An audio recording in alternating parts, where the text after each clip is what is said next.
तो welcome to all once again in GDC nursing classes. This is Divyanshi. आप मेरे साथ पढ़ रहे हैं child health nursing part 1 BSc nursing fifth semester का ये आपका सब्जेक्ट है। चैप्टर 4 हम कवर कर रहे हैं। इसका पहला का टॉपिक जो है हम उसको पहले की वीडियो में कवर कर चुके हैं, उसको जरूर से देखिएगा। आज इस वीडियो में हम कवर करने वाले हैं न्यू टॉपिक जो है हमारा लो बर्थ वेट बेबी। ओ बेबी के बारे में उन कंडीशन को देखेंगे जिन बेबी का वेट कैसा है, लो होता है, कम होता है, नॉर्मल वेट से कम होता है। उसको हम डिस्कस करेंगे क्या क्या डेफिनेशन है उसकी, किस क्या कॉजेज होते हैं जिस वजह से बेबी का वेट बहुत ज्यादा कम होता है और किस तरीके से हम उसको मैनेज कर सकते हैं। तो इसी के साथ हम आज का अपना लेक्चर स्टार्ट करते हैं। हमारा आज का टॉपिक है nursing management of the new birth low birth weight baby. जो बेबी का जो भी नॉर्मल बेबी होते हैं उनका वेट कैसा है, कम है, लो बर्थ वेट है। नॉर्मल बेबी का वेट कितना होना चाहिए, नॉर्मल वेट बेबी का कितना होना चाहिए।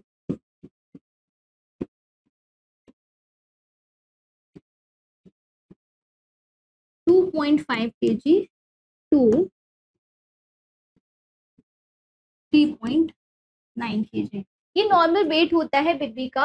अगर लो बर्थ वेट है तो ये कब कंसीडर होगा, लेस देन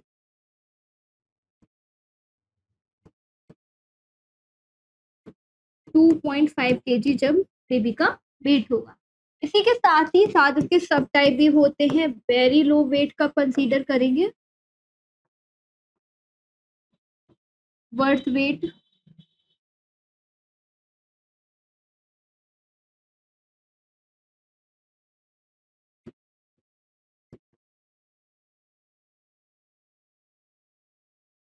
जब बेबी का वेट कितना होगा, less then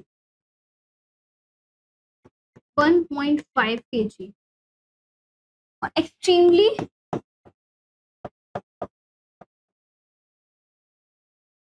low birth weight कब कंसीडर करेंगे, जब बेबी का weight less than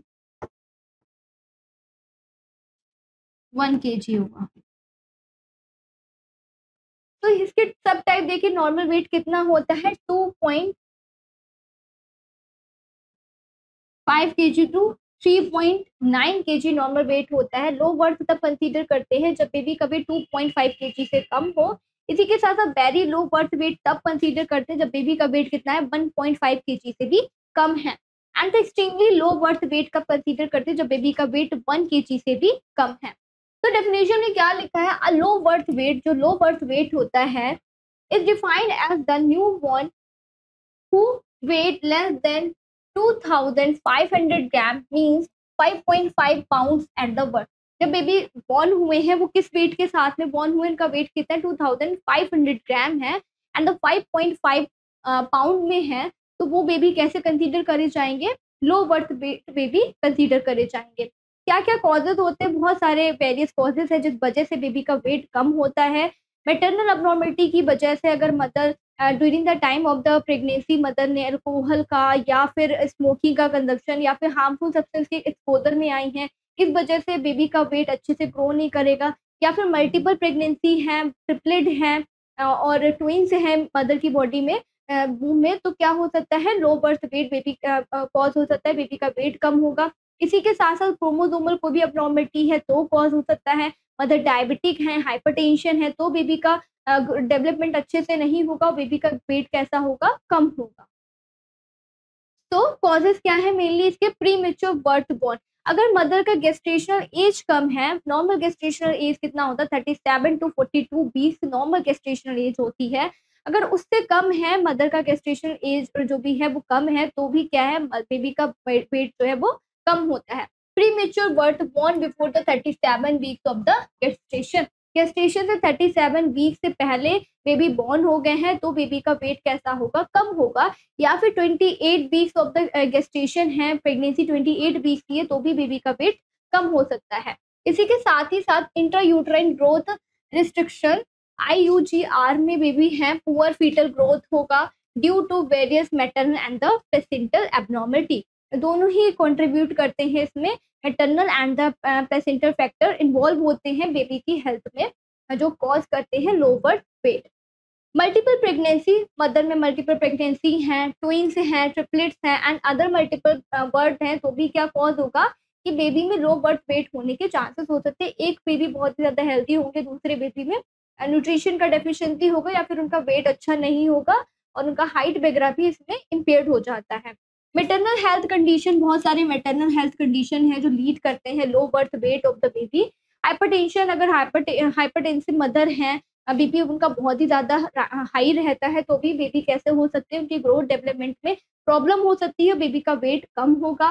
diabetic mother है तो उसमें भी इंसुलिन का प्रोडक्शन अच्छे से नहीं हो रहा मदर की बॉडी में, और वो इंसुलिन पंप के थ्रू या फिर इंजेक्शन के थ्रू इंसुलिन ले रहे हैं बाहर से, तो भी बेबी में लो बर्थ वेट की कंडीशन देखने को मिलती है। और बहुत सारे अदर क्रॉनिक कंडीशन हैं, किसी सर्टेन ड्रग के एक्सपोजर में मदर आ जाते हैं, तो भी ये लीड करता है लो बर्थ वेट को।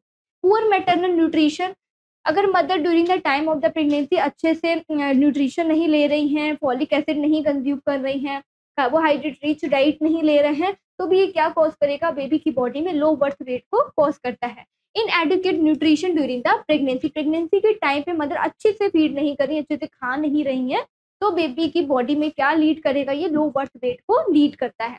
इसी के साथ ही साथ क्रोमोसोमल अब्नॉर्मेलिटी होती है, तो भी बेबी का वेट क्या है, कम होता है। डाउन सिंड्रोम जैसी कंडीशंस में अभी बेबी का वेट कैसा है, बहुत ही ज़्यादा कम है, तो क्या-क्या साइन और सिम्पटम बेबी की बॉडी में देखेंगे? बेबी का क्या होगा, ग्रोथ एंड डेवलपमेंट रिटार्डेड हो जाएगा, नॉर्मल बॉडी के फंक्शन इम्पेयर्ड हो जाएँगे, रेस्पिरेटरी डिस्ट्रेस होगा, बेबी अच्छे से ब्रीथ भी नहीं कर पा रहे होंगे, रिफ्लेक्सेस भी उनके इमेच्योर होंगे, अच्छे से वर्क नहीं कर रहे होंगे, रूटिंग रिफ्लेक्स काम नहीं कर रहा होगा एंड बहुत सारे मल्टीपल प्रॉब्लम बेबी की बॉडी में अराइज़ हो जाएँगे बिकॉज़ ऑफ क्योंकि बेबी का वेट कैसा है, बहुत ही ज़्यादा कम है। तो स्मॉल साइज वेट, अभी बेबी कैसे है, लो बर्थ वेट में है, वेट कम है, इसी के साथ साथ ये क्या लीड करेगा, बेबी का नॉर्मल जो लेंथ है वो भी इम्पेयर्ड हो जाएगा। बेबी की हाइट जो 45 टू 50 सेंटीमीटर नॉर्मल होती है उससे कम होगी। बेबी का हेड सर्कमफ्रेंस नॉर्मल से कम हो जाएगा, 33 to 35 centimetre normal head circumference baby का होता है, तो वो भी इम्पेयरमेंट हो जाएगा। क्यों? क्योंकि बेबी का वेट कम है, तो इसी के साथ साथ नॉर्मल जितनी भी चीजें एसोसिएटेड होती हैं उससे, तो वो भी क्या है, कम हो जाएँगे, उनका भी डायमीटर कम होता चला जाएगा below the average, average normal जो रेंज होती है उससे भी कम हो जाता है। रेस्पिरेटरी डिस्ट्रेस जैसी कंडीशन देखने को मिलेंगी जब बेबी का वेट कैसा है, बहुत ही ज़्यादा कम है। बेबी क्या है, difficulty to breathing, apnoea and the cyanosis, baby अच्छे से ब्रीथ नहीं कर पाएँगे, एयरवे में ऑब्स्ट्रक्शन होगी, लंग्स अच्छे से डेवलप नहीं होंगे। अगर प्रीमेच्योर गेस्टेशन एज कम है, 37 वीक से पहले बेबी डिलीवर हो रहे हैं, तो उनमें लंग्स अच्छे से फॉर्म नहीं होते, क्योंकि थर्ड ट्राइमेस्टर तक, लास्ट ट्राइमेस्टर तक सबसे जो इम्पोर्टेंट जो मेन ऑर्गन होता है डेवलप होने तक का, वो लंग्स ही होता है। लास्ट ट्राइमेस्टर तक लंग्स डेवलप होते रहते हैं। तो अगर बेबी प्रीमेच्योर है, गेस्टेशनल एज कम है मदर का, 37 वीक से पहले ही बेबी डिलीवर हो गए हैं, तो लंग्स इनएक्टिवेट फॉर्म में होंगे, लंग्स अच्छे से काम नहीं कर रहे होंगे और बेबी को डिफिकल्टी होगी ब्रीथ करने में, बेबी अच्छे से ब्रीथ नहीं कर पाएंगे, रेस्पिरेशन एपनिया जैसी कंडीशन कॉज होती है और बेबी साइनोसिस में जा सकते हैं। Bluish discolouration of the skin देखने को मिलेगा, ऑक्सीजन की सप्लाई पूरी बॉडी में बेबी को अच्छे से नहीं मिलती।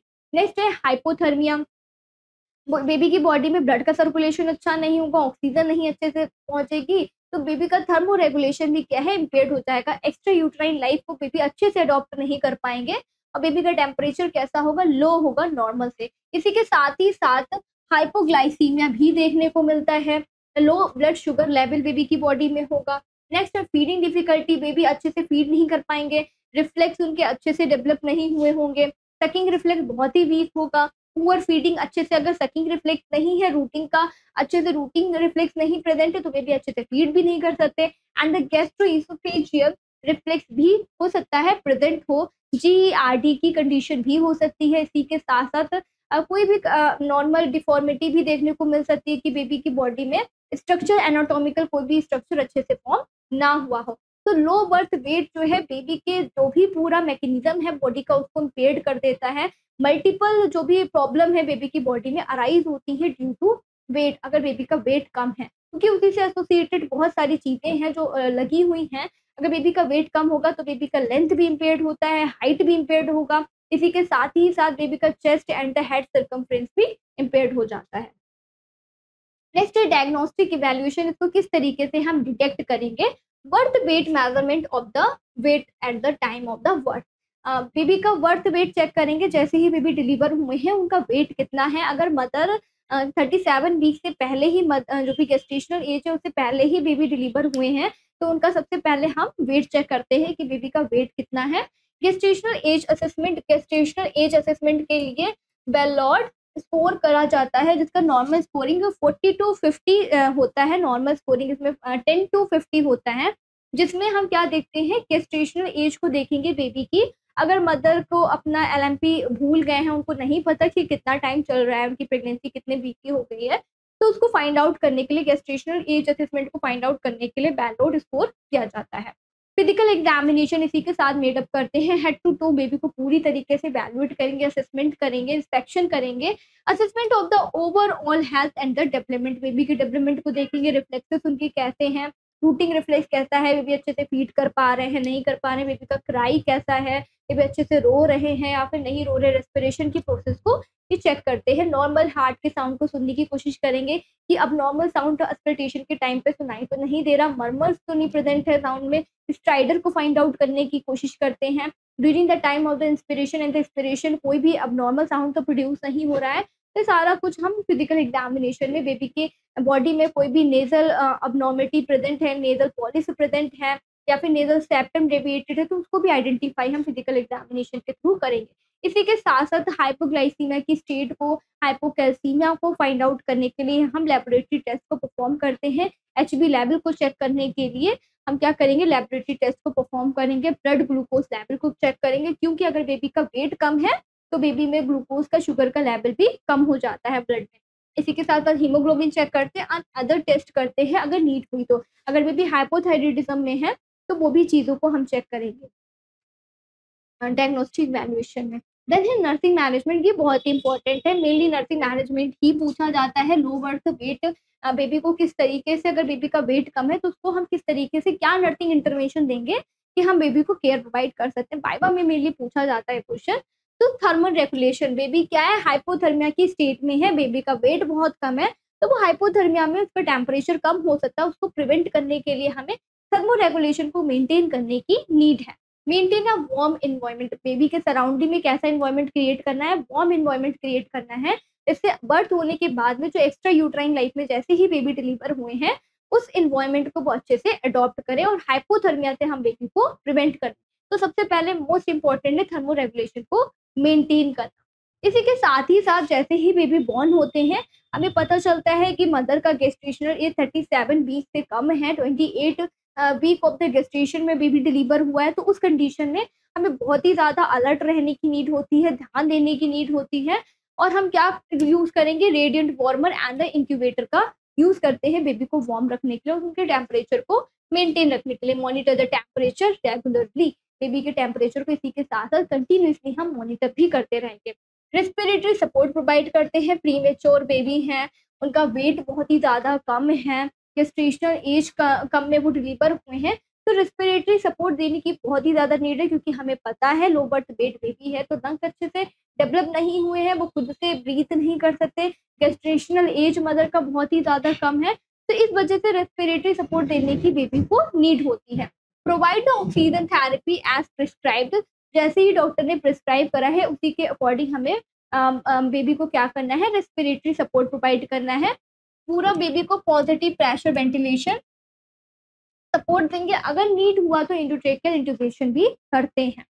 Use the continuous positive airway pressure और mechanical ventilation if the necessary, mechanically ventilator पे भी बेबी को प्लेस करते हैं अगर बेबी प्रीमेच्योर है और बेबी का वेट बहुत ही ज्यादा कम है, तो कंटिन्यूअस पॉजिटिव प्रेशर एयरवे का यूज किया जाता है। अगर नीडेड है तो वेंटिलेशन का भी यूज कर सकते हैं।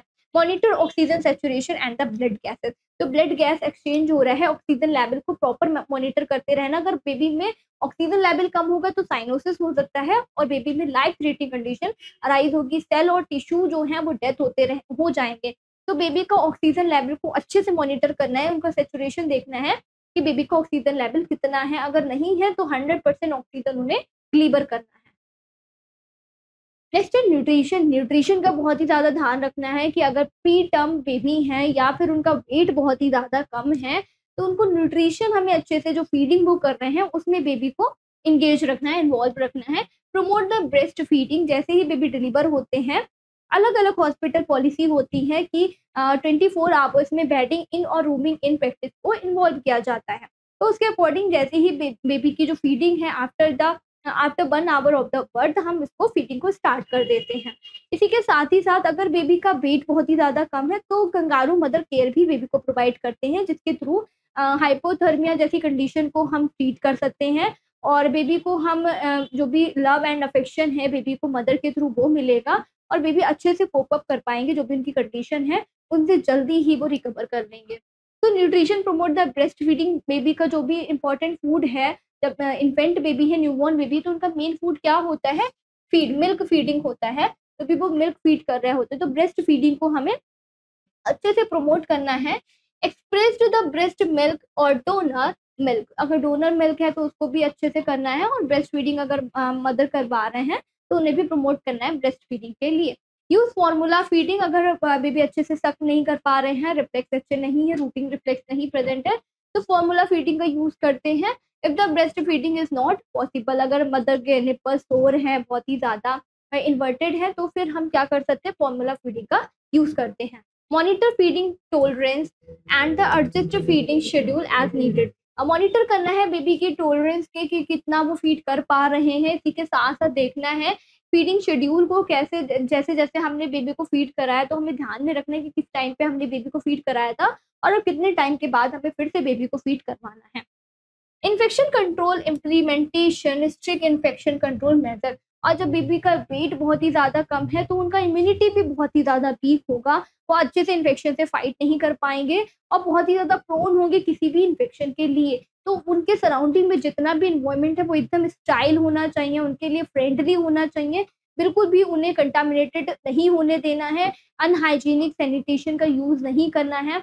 जो भी हम उन्हें केयर प्रोवाइड कर रहे हैं पहले हैंड वॉशिंग को परफॉर्म करेंगे, फिर बेबी को टच करते हैं, नहीं तो बेबी को एनआईसीयू में भी रखा जाता है, इसमें बेबी को high quality of care provide हो पाए। तो इन्फेक्शन कंट्रोल पे बहुत ही ज़्यादा ध्यान रखेंगे। अगर बेबी को इन्फेक्शन हो गया, निमोनिया जैसी कंडीशन अराइज हो गई, तो बेबी की बॉडी के लिए, बेबी की हेल्थ के लिए लाइफ थ्रेटनिंग कंडीशन को कॉज करता है। Use anti aseptic technique for all the procedure, जैसे मैंने बताया इन्फेक्शन को कंट्रोल करने के लिए हमें असेप्टिक टेक्निक का यूज करना है। मैं प्रॉपर हाइजीन के साथ में जो भी प्रोसीजर हम परफॉर्म कर रहे हैं उसको हाइजीनिक वे में प्रोटोकॉल के साथ में इम्प्लीमेंट करना है। Monitor for the sign of the infection, अगर कोई भी साइन बेबी की बॉडी में अराइज होता है तो उन साइन और सिम्टम्स को ध्यान में रखना है, उनको मॉनिटर करना है। कौन कौन से इन्फेक्शियस साइन होते हैं? फीवर हो सकता है, इन्फेक्शन की वजह से सबसे पहले फीवर ही अराइज होता है। एपनिया, रेस्पिरेटरी डिस्ट्रेस, बेबी का ब्रीथिंग बिल्कुल भी लॉस हो जाएगा, ब्रीथ नहीं अच्छे से कर पाएंगे। And other abnormal behaviour, baby क्या है बहुत ही ज़्यादा इरिटेट होंगे, बहुत ज़्यादा एबनॉर्मल वे में क्राई करेंगे, तो ये कैसे हैं? साइन है हमारे इन्फेक्शन के। तो उन सारे जो वाइटल साइंस है इन्फेक्शन के हमें उन्हें मॉनिटर करना है और जैसे ही हमने उनको ध्यान में रखा है तो उसका तुरंत के तुरंत हमें इंटरवेंशन भी प्रोवाइड करेंगे। नेक्स्ट देखते हैं मॉनिटरिंग, रेगुलर मॉनिटर पे रखना है ऑन गोइंग केयर, जब भी हम पेशेंट को दे रहे हैं तो प्रॉपर हमें उनका हेल्थ का मॉनिटर करते रहना है। Regularly assess the vital science baby के असेस करेंगे, क्या क्या देखते हैं? हार्ट रेट देखेंगे, बेबी के रेस्पिरेटरी रेट देखेंगे एंड द टेम्परेचर और बीपी को भी इसी के साथ में हम मॉनिटर करते हैं। Monitor the growth and the development, देखेंगे कि बेबी किस तरीके से ग्रो कर रहे हैं, उनका डेवलपमेंट नॉर्मल, वो अपने माइलस्टोन को अपनी एज के अकॉर्डिंग अचीव कर पा रहे हैं या फिर नहीं कर पा रहे हैं। देन उसके बाद में देखेंगे perform regular physical examination, head to toe baby को एग्जामिन करेंगे, अब नॉर्मल कोई भी साउंड है बेबी की बॉडी में तो उसको सुनने की कोशिश करते हैं और इंटरवेंशन प्रोवाइड करते हैं। एनाटॉमिकल कोई भी डिफॉर्मिटी प्रेजेंट है तो उसको ट्रीट करने की सर्जिकल इंटरवेंशन की नीड है, तो उसके लिए मदर को एजुकेट करेंगे, पेरेंट्स को बताएंगे तो क्या करना है कि बेबी की बॉडी में क्या है एनाटॉमिकल डिफॉर्मिटी प्रेजेंट है, जिसको ट्रीट करने के लिए हमें सर्जिकल मैनेजमेंट को फॉर्म करना पड़ेगा बेबी को ट्रीट करने के लिए। And the family centred care, अभी बेबी कहते हैं लो बर्थ वेट बेबी हैं, तो मदर को भी क्या है बहुत ही ज़्यादा वो एंशियस होंगे, डर में होंगे, वो भी बहुत नर्वस होंगे कि बेबी कैसे हैं, लो बर्थ वेट बेबी हैं और बहुत ही सेंसिटिव हैं, इन्फेक्शन के चांसेस हो सकते हैं। डॉक्टर्स बता रहे हैं कि बेबी का बहुत ही ज़्यादा ध्यान रखना, तो इन सब में बेबी और मदर क्या है घबरा जाती हैं बेबी की वजह से। तो हमें फैमिली सेंटर्ड केयर भी प्रोवाइड करना है। इसी के साथ साथ जब हम बेबी को केयर प्रोवाइड कर रहे हैं तो नर्स की रिस्पॉन्सिबिलिटी है कि उनके फैमिली मेम्बर्स को, बेबी के पेरेंट्स को एंड अदर हेल्थ जो भी उनके फैमिली मेम्बर्स हैं उनको एजुकेट करना है, उनको काउंसलिंग देनी है कि बेबी की हेल्थ इतनी ज़्यादा खराब नहीं है कि हम उसको रिकवर नहीं कर सकते। With the time, with the intervention हम बेबी की हेल्थ को रिस्टोर भी कर सकते हैं। तो फैमिली सेंटर्ड केयर बहुत ही ज़्यादा इम्पोर्टेंट है nursing intervention. Support and educate the parents and the family member. बताना है क्या-क्या साइन और सिम्पटम्स हैं जो मतलब कि बेबी की बॉडी में इन्फेक्शन को इंडिकेट करते हैं। क्या-क्या अबनॉर्मलिटी अराइज़ होती है बेबी की बॉडी में जो उन्हें तुरंत ही के तुरंत पीडियाट्रिशियन से कॉन्टैक्ट करना है। तो जो भी हार्मफुल साइंस है उसके बारे में एजुकेट करना है और कोई भी हार्मफुल ट्रेडिशनल एक्टिविटी को यूज़ नहीं करना है बेबी को ट्रीट करने के लिए। इसके बारे में एजुकेट करेंगे। Encourage the parental involvement in the care.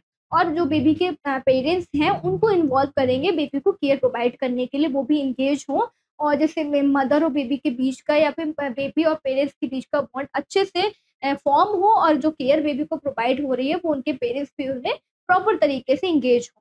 Provide the emotional support and the counselling. इसी के साथ साथ मदर को एंड द फादर को हमें इमोशनल सपोर्ट प्रोवाइड करना है और उन्हें काउंसलिंग भी प्रोवाइड करनी है बेबी की हेल्थ के रिगार्डिंग कि वो बहुत ही ज़्यादा स्ट्रेस्ड ना हो, एंग्शियस ना हो। बेबी की जो कंडीशन है वो टाइम के साथ में रिकवर हो जाएगी, ज़्यादा घबराने की उन्हें नीड नहीं है। एम्पैथी के साथ में जो भी उनकी प्रॉब्लम है, जो भी उनके क्वेश्चंस हैं, नर्स को अच्छे से सुनना है और उसका आंसर भी देना है।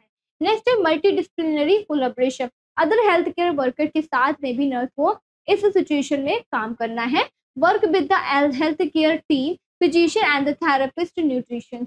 तो सबके साथ में मिलकर नर्स को काम करना है। Ensure the comprehensive care and the coordination. जो भी केयर प्रोवाइड हो रही है वो high quality of care baby को प्रोवाइड हो इस टाइम ड्यूरेशन में एंड कोऑर्डिनेशन के साथ में मिलकर एक साथ में बेबी को केयर प्रोवाइड करनी है इस टाइम पे।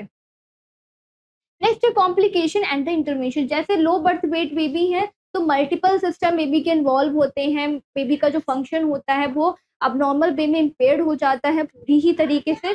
तो उन जो एडिशनल साइन और सिम्टम है, एडिशनल जो प्रॉब्लम है उनको ट्रीट करने की नीड है। कॉम्प्लिकेशन जो होते हैं उसी के साथ में हम क्या क्या इंटरवेंशन मेड करते हैं।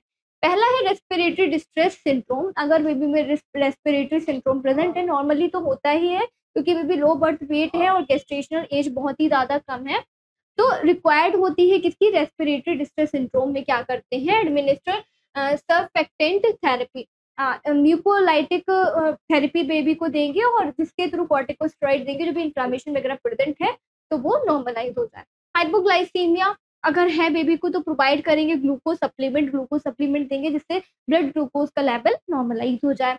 हाइपोथर्मिया बेबी का जो टेम्परेचर है वो बहुत ही कम है, हाइपोथर्मिक स्टेट पे है, तो उस टाइम पे बेबी को वार्म रखेंगे, उनकी सराउंडिंग को कवर अप अच्छे से करके रखेंगे and monitor the temperature regular basis पे। बेबी के टेम्परेचर को जैसे जैसे हम इंटरवेंशन प्रोवाइड कर रहे हैं तो मॉनिटर करना है बेबी का टेम्परेचर।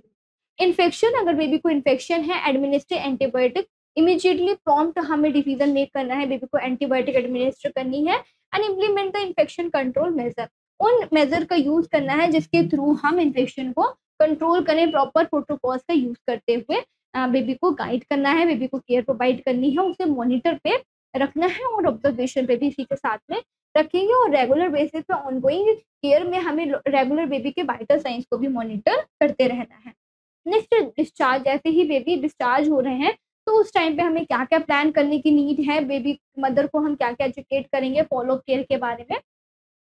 डिस्चार्ज क्राइटेरिया, जब भी बेबी डिस्चार्ज हो रहे हैं तो डिस्चार्ज क्राइटेरिया में क्या चीजें इन्वॉल्व होती हैं। स्टेबल द वाइटल साइंस, जब बेबी का वाइटल साइंस एकदम स्टेबल हो जाएगा, रेस्पिरेशन नॉर्मल हो जाएगा, पल्स रेट एकदम से जो less than 100 beats per minute है वो more than 100 beats per minute हो जाएगा, रेस्पिरेशन नॉर्मलाइज हो जाएगा 30 to 60 ब्रीथ पर मिनट में के बिटवीन में होगा, तो बेबी का क्या है, वाइटल साइंस एकदम से स्टेबल है और बेबी डिस्चार्ज हो सकते हैं उस टाइम पे। And the educate feeding, baby अच्छे से फीड कर रहे हैं, सकिंग रिफ्लेक्स अच्छा है, अच्छे से ब्रेस्ट फीडिंग कर पा रहे हैं एंड द वेट गेन, और बेबी का जो लो बर्थ वेट था वो अच्छे से गेन कर रहे हैं, स्लोली स्लोली उनका वेट इंक्रीज हो रहा है, उनकी हेल्थ में इंप्रूवमेंट हो रहा है, तो ये इंडिकेट करता है, तो मीट करेगा ये डिस्चार्ज क्राइटेरिया से। फॉलो अप केयर, बेबी को मदर को फॉलो केयर के बारे में बताते हैं पेरेंट्स को। Schedule the regular follow up appointment, regular basis पे वीकली के साइड में हम फॉलो अप को शेड्यूल करते हैं कि जैसे ही बेबी डिस्चार्ज हो रहे हैं तो कितने टाइम ड्यूरेशन के बाद में उन्हें फिर से डॉक्टर को पेशेंट को दिखाना है, बेबी को दिखाना है ट्रीटमेंट के लिए, या फिर उसके हेल्थ में अगर कोई भी प्रॉब्लम अराइज हो रहे हैं तो फॉलो अप में हम इमीडिएटली उसको डिटेक्ट कर सकते हैं और टाइमली उसमें इंटरवेंशन भी प्रोवाइड कर पाएंगे। नेक्स्ट है होम केयर इंस्ट्रक्शन। घर में जो बेबी है डिस्चार्ज होने के बाद में जब भी वो घर जा रहे हैं तो एजुकेट करेंगे पेरेंट्स को on the care and the monitoring at the home, कि बेबी को क्या करे, प्रॉपर केयर प्रोवाइड करें घर पे, और प्रॉपर एजुकेट करेंगे पेरेंट्स को कि किन किन मेजर का वो यूज करके बेबी को इफेक्टिव केयर प्रोवाइड करा सकते हैं, इन्फेक्शन को किस तरीके से कंट्रोल कर सकते हैं, हार्मफुल साइन और सिम्टम्स क्या हैं जो बेबी की बॉडी में दिखे तो उन्हें डॉक्टर से कंसल्ट करने की नीड है उस टाइम पे। वैक्सीनेशन शेड्यूल के बारे में बताएंगे, प्रॉपर मेडिकेशन शेड्यूल के बारे में बताएंगे कि क्या क्या मेडिकेशन बेबी को देनी है।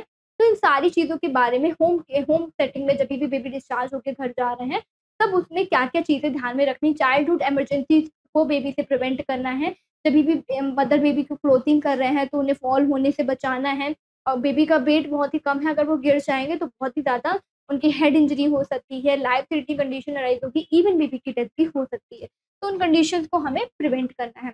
तो that's all about the low birth weight baby. Nursing management में हम कैसे बेबी को ट्रीट करेंगे, किन वजह से बेबी का लो बर्थ वेट होता है, क्या क्या साइन और सिम्टम बेबी की बॉडी में दिखते हैं, और बेल्ट्रॉइड मैंने डायग्नोस्टिक वैल्यूएशन में बताया था जिसके थ्रू हम गेस्टेशनल एज को फाइंड आउट करते हैं। अगर मदर को नहीं पता है कि उनका गेस्टेशनल एज कितना चल रहा है तो उस टाइम पे, उस टाइम ड्यूरेशन पे इसको फाइंड आउट करने के लिए बेलोड टेस्ट को हम परफॉर्म करते हैं। अगर आपने वीडियो के थ्रू कुछ भी सीखा हो, अगर ये वीडियो आपके लिए हेल्पफुल रही हो तो प्लीज़ कमेंट करके ज़रूर बताइएगा। इसी के साथ-साथ हमारे चैनल को सब्सक्राइब करना मत भूलिए, लाइक करिए वीडियो और ज़्यादा से ज़्यादा अपने दोस्तों के साथ में शेयर भी करिए।